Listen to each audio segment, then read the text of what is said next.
আল্লাহ রাব্বুল আলামিন জিবরাইলকে ডেকে বলবে, জিবরাইল যাও যাও জাহান্নাম থেকে চলে জাহান্নাম থেকে আসো। আল্লাহ রাব্বুল আলামিন বলবে, যাও জিবরাইল জাহান্নামে যাও, আমার একটা বান্দা আমাকে ইয়া হান্নান ইয়া মান্নান বলে ডাক দেয়, আমার সেই বান্দাটাকে জাহান্নাম থেকে বের করে নিয়ে আসো। আল্লাহর ওয়াদার পেয়ে জিবরাইল আলাইহিস সালাম জাহান্নামের ভিতরে প্রবেশ করবেন। তাকায় দেখবে ওই জাহান্নামের মানুষগুলো মাথা নিচের দিকে দিয়া, পা দুটো আসমানের দিকে দিয়া উপর হয়ে পড়ে রবে। জাহান্নামের দারোগা ফেরেশতা নাম তার মালিক ফেরেশতা, এমন একটা ফেরেশতা সেই ফেরেশতা কখনো হাসে না, অন্তরে কোনো মায়া দয়া নাই। মালিক ফেরেশতা জাহান্নামের জেলার, জাহান্নামের দারোগা ফেরেশতা।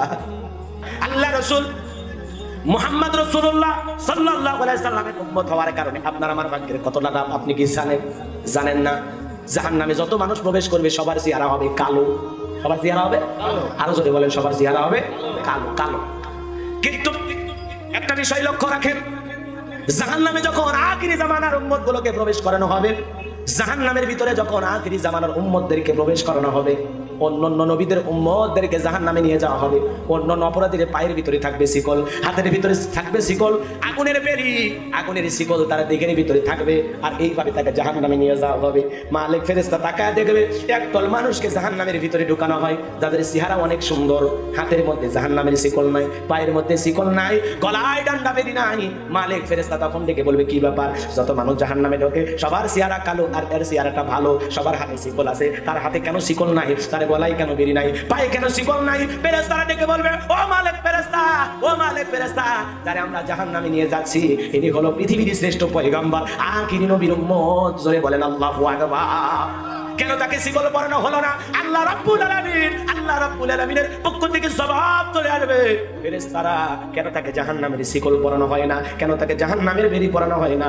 আল্লাহ রাব্বুল আলামিনের ফেরেশতারা জবাব দিয়া বলবেন, এমন শিকল আখিরি জামানার উম্মতকে পরানোর জন্য, গলায় বেরি দেবার জন্য এমন শিকল আল্লাহ জাহান্নামে তৈরি করে রাখে নাই। বলেন আল্লাহু আকবার। আরো জোরে বলেন আল্লাহু আকবার।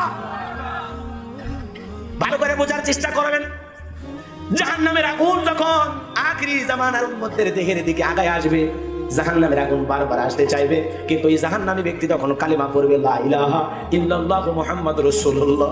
এই আওয়াজের কারণে একবার দুইবার তিনবার জাহান্নামের আগুন স্পর্শ করতে এসেও দূরে সরে চলে যাবে। মালিক ফেরেশতা জাহান্নামের আগুনকে লাঠি দিয়ে টাঙ্গাইবেন, লাঠি দিয়ে আঘাত করবেন, আগুনের জবাব আল্লাহ তাআলা খুলে দেবেন, আগুন থেকে আওয়াজ আসবে, জবাব আসবে, উত্তর আসবে, ও মালিক ফেরেশতা আমারে কেন পিটাও, আমারে কেন মারো? কারণ হলো তুমি আমাকে বারবার পুরাইতে বলো, আমি কেন পুরাইতে পারি না?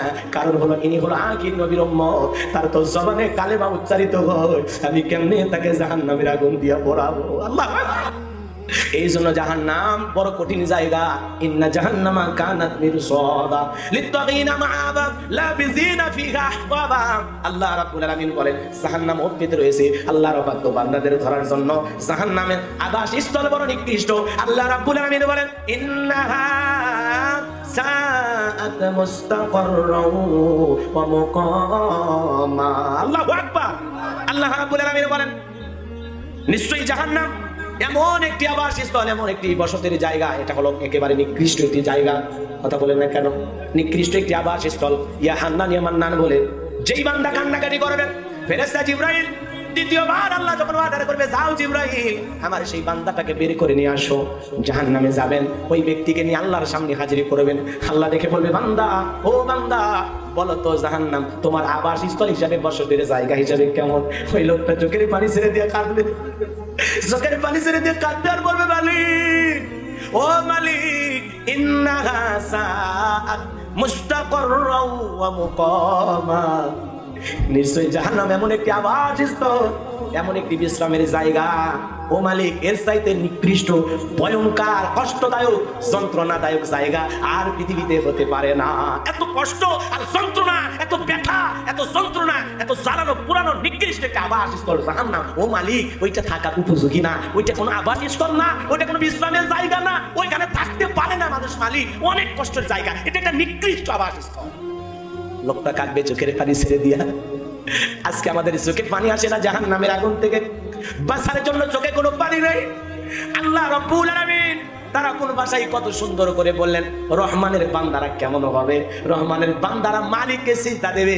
গভীর রজনীতে সিজদা দেওয়ার পরে তারা বলবে, ওয়াল্লাযিনা ইয়াকুলুনা রব্বানা সরিফ আন্না আযাব জাহান্নাম ইন্না আযাবাহা কানা গরারা। ও আল্লাহ, ওই কঠিন জাহান্নামের আগুন আমরা সহ্য করতে পারবো না রে মালিক, ওই জাহান্নামের আগুন থেকে আমাদের মুক্তি দাও। বলেন তো জাহান্নাম থেকে মুক্তি চাইতে হবে কার কাছে? ওয়াকিনা আযাবান নার, আমাদেরকে জাহান্নামের আগুন থেকে মুক্তি দাও। আল্লাহুম্মা আজরিনা মিনান নার, ও আল্লাহ ওই জাহান্নামের আগুন থেকে আমরা মুক্তি চাই। রহমানের বান্দারা রাত্রি জাগরণ করে মালিককে সিজদা দেবে, কান্নাকাটি করবে, সিজদা দিয়ে চাই নামাজে চোখের পানি ছেড়ে দিয়ে কাঁদবে আর বলবে, মালিক ওই জাহান্নামের আগুন থেকে আমাদের মুক্তি দাও। এমন একটা চোখ আমাদের দরকার, এমন একটা চোখ আমাদের দরকার, যেই চোখের পানি ছেড়ে দিয়ে কাঁদলে আসমানের মালিক আমাদেরকে জাহান্নামের আগুন থেকে মুক্তি দেবে। কাদার জন্য এমন একটা চোখ আমাদের দরকার। ও মালিক দাও না এমন একটা চোখ আমাদেরকে দাও, সেই চোখ দিয়ে আমরা পানি ফেললে ওই চোখের পানি তোমার কঠিন জাহান্নামের আগুনটাকে নিভায় দিতে পারে। দাও না মালিক আমাদের সবাইকে কাদার জন্য এমন একটা চোখ দাও, যে চোখ দিয়া আমরা কাঁদতে কাঁদতে ও মালিক তোমার জাহান্নামের আগুন থেকে মুক্তি পাইতে পারি। এমন একটা চোখ আমাদেরকে দাও হে রাব্বে কারীম। ও মালিক এমন একটা চোখ আমাদের দাও, যে চোখ দিয়া কাঁদতে কাঁদতে আমাদের ওই চোখের পানির দ্বারা আমরা জাহান্নামের আগুনটাকে নিভায় দিতে পারি। আজকে তো আমরা কাঁদি না, আমাদের চোখে কান্না নাই। এই জায়গায় কত মুসলমান বসে আছেন, একজনকে হাত উঠায় বলতে পারবেন, হুজুর আমি 10 দিন 10টি রাত জাগরণ করে মালিককে সিজদা দিয়া 10 রাত আমি যাই নামাজে চোখের পানি ছেড়ে দিয়া জাহান্নাম থেকে কেঁদেছি মুক্তি পাওয়ার আশায়, আল্লাহর কাছে কেঁদেছি, আল্লাহ জাহান্নামে যেতে চাই না। ও মালিক এই রক্তে মাংসের শরীর, এই চামড়া পাতলাওয়ালা শরীর সূর্যের তাপ সহ্য করে না, দুনিয়ার গরম ঠান্ডা সহ্য করতে পারে না, এই শরীরেই দেহ তুমি জাহান্নামের আগুনে কেমনে জ্বালাইবারে মালিক? আমি তো একটু গরম সহ্য করতে পারি না, একটু ঠান্ডা সহ্য করতে পারি না, অসুস্থতা হইলে ও মালিক ব্যথায় ব্যতীত হয়ে যায়, ডাক্তার দেখায়, এই দেহ যদি জাহান্নামের আগুনে জ্বলে গো মালিক আমি কেমনে সহ্য করব? কোন কোন বান্দা আছেন, একজন বান্দা হাত তুলে বলেন তো, হুজুর আমি 10টা রাত জাহান্নাম থেকে মুক্তি পাওয়ার আশায় আল্লাহর কাছে কেঁদেছিলাম। আছেন কেউ? জোরে বলেন আছেন কেউ? 365টা দিন 365টা রাত আপনার জীবন থেকে পার হয়ে যায়। মহিলাদের না হয় মাসে 7 দিন সমস্যা থাকে, আমাদের তো আর এরকম সিস্টেম নাই। কথা কর নাকি নাকি আপনার আমারও হয়? হ্যাঁ খারাপ লাগে? তোমার আমার তো নাফাক নাই, কথা কর। যতক্ষণ না পর্যন্ত দেহ থেকে বীর্য নিঃসৃত না হয়, যতক্ষণ না স্ত্রী সহবাস না করবেন ততক্ষণ তো দেহ নাপাক হওয়ার কোনো সম্ভাবনা নাই। কথা বলেন না কেন? তাহলে আপনি আমি 24টা ঘন্টায় পাক, আর এমন একটা নাফাকি দেহ থেকে যদি নির্গত হয়ে যায়, গোসল করলে আমরা আবার পবিত্র, বলেন আল্লাহু আকবার, সাথে সাথে গোসল করলে আবার পবিত্র হয়ে গেলাম। তাহলে ও যুবক তোমার আমার তো বাহানা দেওয়ার সুযোগ নাই, অজুহাত দেওয়ার সুযোগ নাই। তুমি আমি 365টা দিন আল্লাহ পাক এবং পবিত্র রাখে যদি আমরা সেইভাবে চলাফেরা করি, কথা বলেন ঠিক কিনা? পবিত্রতা অর্জনকারী বান্দাকে ভালোবাসেন কে? পবিত্রতা অর্জনকারীকে আল্লাহ ভালোবাসে, পবিত্রতাকে আল্লাহ পছন্দ করেন, কারণ আমার আল্লাহ বলেন পবিত্র। সুবহানাল্লাহ সুবহানাল্লাহ। তাহলে জাহান্নাম থেকে 10টা রাত কে কেঁদেছেন? একটা মানুষ হাত তুলে দেখান। সারা জীবন ওয়াজ শুনলেন, কাহিনী শুনলেন, ঘটনা শুনলেন, কই কাদার জন্য তো একটা চোখ তৈরি করতে পারলাম না, যে চোখ দিয়া প্রত্যেকটা রাত সিজদা দিয়ে কাঁদতে কাঁদতে যাই নামাজে মালিককে বললাম, ও মালিক জাহান্নামের আগুন থেকে মুক্তি দাও, ও আল্লাহ জাহান্নামে যাব না, মালিক গো জাহান্নামের আগুন থেকে মুক্তি দাও, কই কাঁদলাম না? কি বাবাজি? হ্যাঁ শ্রোতা কয়জন থাকলো আর কয়জন গেল এটা বড় বিষয় নয়। লক্ষ লক্ষ মানুষ ওয়াজ শুনতে আসে, এর মধ্যে অধিকাংশ শ্রোতা হলো সিটামার্কা। সিটামার্কা বোঝেন? পাতান চেনেন তো? ধানের সাথে কি থাকে? সিটা পাতান, এই মার্কা মানুষ। খাঁটি স্বর্ণওয়ালা, খাঁটি আল্লাহওয়ালা, খাঁটি দিনদার, খাঁটি কোরআন প্রেমিক, হকের ওলামায়ে কেরামদের মহব্বত করা, তাদের সহবতে থাকা।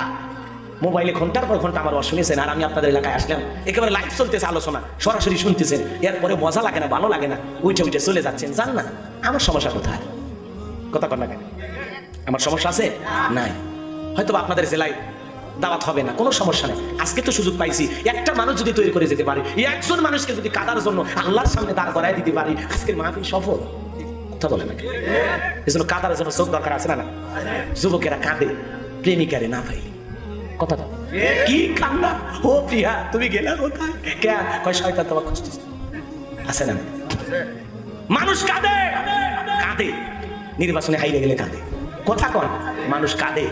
কাঁদে, হাতে টাকা পয়সা না থাকলে অভাব অনটনে বললে কাঁদে। কথা কথা কত আসমানের মালিক আল্লাহ, আল্লাহুস সামাদ, তিনি অমুকফিকি, তিনি বান্দাকে বলেন প্রথম আসমানে সেই প্রতিটা রজনীতে বলেন, বান্দা কে আছো অভাবগ্রস্ত, কে আছো অভাব অনটনে, আমি আল্লাহর কাছে চাও, আমি তোমাকে অভাব মুক্ত করে দেব। আল্লাহু আকবার। আল্লাহর কোরআন আমার সামনে, এখানে অনেক মুসলমান আছে, সূরা ইয়াসিন আছে না নাই? জোরে বলেন। একটা আমল আপনাদেরকে দিয়ে যায়, জীবনে পারেন আর না পারেন, সূর্য উদয়ের সময় অথবা ফজরের সালাতের পরে যদি কেউ সূরা ইয়াসিন নিয়মিত 40 দিন তেলাওয়াত করেন, একদিনে যদি মিস না হয়, বিশ্বাস করেন এই সূরা ইয়াসিন আমল করার কারণে আল্লাহ পাক আপনার জীবন থেকে অভাব নামের শব্দটাকে দূর করে দিবেন। আল্লাহ আল্লাহ আপনাকে ধনী বানায় দিবে। আল্লাহ আপনাকে রিজিক কোন দিক থেকে দেবে আপনি নিজে টের পাবেন। আল্লাহ আকবার বলেন। সূরা ইয়াসিন 40 দিন আমল করেন, ফজরের সালাত আদায় করে নিয়মিত আমল করেন, সূর্য উদয়ের সময় দেখবেন আপনার ভাগ্যের চাকা আল্লাহ ঘুরাইয়া দিবে। আল্লাহু আকবার। আল্লাহু আকবার। হুজুর কোরআন তো পড়তেই পারি না, সূরা ফাতিহা পড়তে গা ঘামে যায়, আর আমরা সূরা ইয়াসিন পড়বো, কথা বল না কেন?